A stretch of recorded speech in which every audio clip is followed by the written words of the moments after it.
Hello everyone, আজ আমি ডিমের শাহি কোরমার রেসিপিটা তোমাদের সাথে শেয়ার করছি। কোরমা বানাবার জন্য ফার্স্টেই একটা পেঁয়াজকে কেটে নিয়েছি, এরকম এটা বেরেস্তা করব বলে। আর এই পেঁয়াজটাকে আমি পেস্ট বানাবো। আর নিয়েছি আদা, কাঁচা লঙ্কা, রসুন, সবগুলোকে পেস্ট বানিয়ে নিয়েছি। আর একটা বাটিতে পোস্ত নিয়েছি, আর নিয়েছি কিছুটা কাজু আর কিশমিশ, এটাকেও পেস্ট বানিয়ে নেব। এই দেখো বানিয়ে নিয়েছি। এরপর নিয়েছি একটা দই অল্প সামান্য লাগবে এটা, আর নিয়েছি দুধ।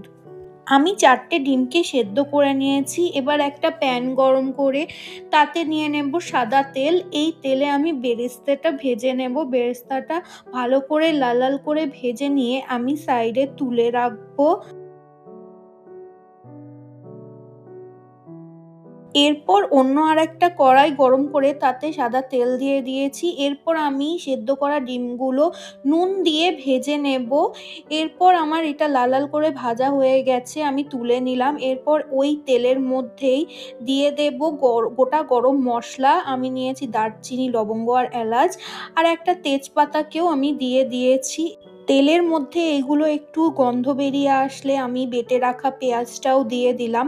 তারপর আদা, রসুন আর কাঁচা লঙ্কার পেস্টটাও দিয়ে দিলাম। সমস্ত কিছু ভালো করে কষিয়ে নিতে হবে। তারপর কাজু, পোস্ত, কিশমিশ পেস্টটাও দিয়ে দিলাম। এবার সমস্ত কিছু ভালো করে মিশিয়ে নিলাম। তারপর দিলাম ধনে গুঁড়ো, একটু গোলমরিচ গুঁড়ো আর স্বাদমতো নুন, একটু চিনিও এতে দিয়ে দিয়েছি। এরপর সমস্ত কিছুকে ভালো করে মিশিয়ে নিচ্ছি। এরপর আমি এটাতে ফেটিয়ে রাখা যে দইটা ছিল সেটাও অ্যাড করে দিলাম। এবার আবার সমস্ত কিছু ভালো করে মিশিয়ে নিচ্ছি। এরপর দুধটাও অ্যাড করে দিয়েছি। এরপর সমস্ত কিছু আবার মিশিয়ে নেওয়ার পর এটাতে আমি দিয়ে দিলাম একটু ঘি, আর ঘি অ্যাড করার পর একটু গরম মশলাও দিয়ে দিলাম। সমস্ত কিছু ভালো করে মিশিয়ে নেওয়ার পর এই ঝোলটা যখন একটু ফুটে আসবে তখন আমি এই যে সেদ্ধ করা ডিমগুলোও অ্যাড করে দিচ্ছি এটার মধ্যে। এরপর যে বেরেস্তাটা ভেজে রেখেছিলাম সেটাও সমস্ত কিছু অ্যাড করে দিলাম। রেডি হয়ে গেছে ডিমের শাহি কোরমা। এইভাবেও ডিম একবার রান্না করে দেখবেন, দারুণ লাগে খেতে। আজকের ভিডিওটা এ পর্যন্তই, দেখা হবে আবার নেক্সট ভিডিওতে। Bye bye.